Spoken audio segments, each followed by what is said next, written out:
Google Indoor Maps en France, faille de sécurité majeure sous Samsung TouchWiz, la keynote de la dernière chance pour BlackBerry et notre nouvelle émission La Vie High-Tech aujourd'hui chez Nuance. Salut à tous, c'est le Fresh News du jour.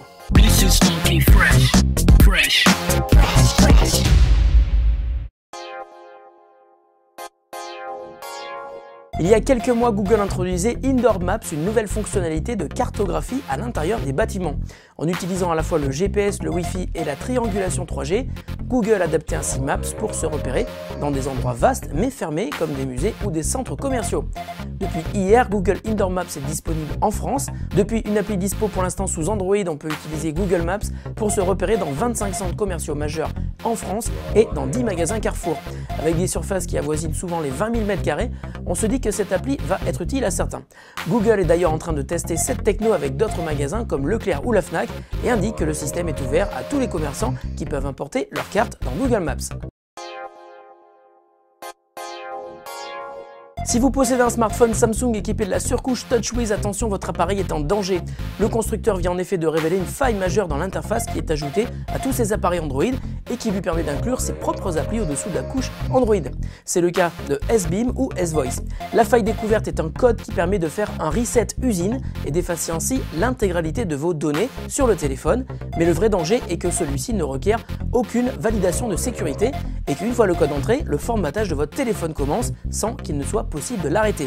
Cette commande très dangereuse peut être cachée dans un SMS, un QR code ou une commande NFC, voire même dans un lien sur lequel vous aurez cliqué. Samsung n'a pas encore communiqué la liste des appareils touchés, mais on pense que le Galaxy S2 et S3 seraient affectés et cette faille pourrait être encore plus dévastatrice puisque Samsung propose pas moins de 150 appareils sous Android. Le Coréen travaille actuellement sur un patch de sécurité.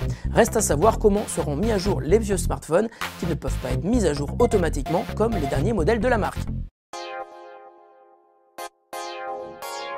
Alors que la plateforme BlackBerry est au plus mal et ne trouve désormais plus sa place entre iOS, Android et dans une moindre mesure Windows Phone, on peut, sans trop de risque, parler de la keynote de la dernière chance qui s'est déroulée hier en Californie. Cette présentation qui marquait le point de départ du BlackBerry Jam, la conférence dédiée à l'univers BlackBerry, a été centrée sur le prochain système d'exploitation BlackBerry 10, véritablement novateur et destiné aux écrans tactiles avec un focus sur les emails et les réseaux sociaux. Nous avons eu droit à une démo complète du tout nouveau système qui tournait sous un prototype, le BlackBerry Dev Alpha B.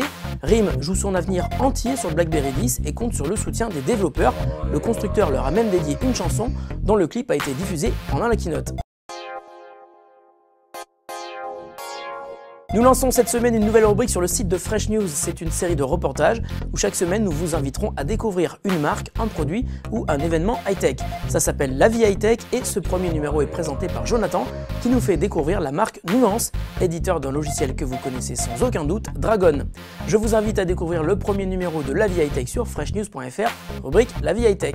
La question du jour nous vient de Joao Bueno qui nous demande « Le nouveau connecteur de l'iPhone 5 ne va-t-il pas poser problème avec certains appareils ?» Si, clairement. Le nouveau connecteur Lightning est un vrai casse-tête pour tous les fabricants d'accessoires ou de dock iPhone. Ce changement radical du format de la prise obligerait les constructeurs à proposer un nouveau format complètement différent du précédent. Alors que faire? Certains ont simplement annoncé qu'ils ne proposeraient pas de nouveaux produits avec la prise Lightning, mais allaient plutôt se concentrer sur le développement de produits utilisant la technologie AirPlay.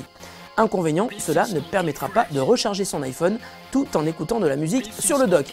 Fresh News, c'est fini pour aujourd'hui, on se retrouve demain pour de nouvelles infos toujours aussi fraîches. Salut à tous!